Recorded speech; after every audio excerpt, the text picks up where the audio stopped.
আজকে সকাল থেকে মনটা ভালো নেই, অনেকদিন হলো কোথাও ঘুরতেও যায়নি, তাই এখন ডিসিশন নিলাম তারাপীঠ যাব মা তারার দর্শনে। জামা এবং প্যান্ট আমি এখন ইস্ত্রি করে ফেললাম, এই ড্রেসটা আমি এখন পরে যাব। এই দেখো আজকের আমার ফাইনাল লুক কেমন লাগছে বলো, একটু সেন্টেন লাগিয়ে নিলাম, পুরো ম্যাচিং ম্যাচিং পরে যাব। তো জামাও নীল, প্যান্টও নীল, জুতোও নীল, পুরো ম্যাচিং ম্যাচিং। তো ফাইনালি বেরিয়ে পড়লাম। এই হচ্ছে বোলপুর স্টেশনে এসে দেখি ভাই ট্রেন 2.5 ঘন্টা লেট।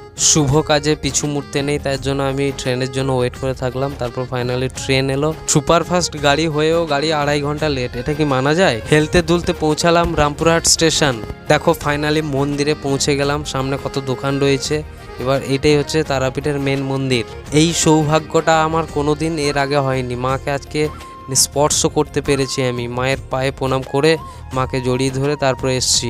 সবাই বলুন কমেন্টে জয় মা, জয় তারা মা। তোর ভিডিও করতে পারিনি, ওই একটাই ছবি তুলতে পেরেছি, সেটাই দেখালাম।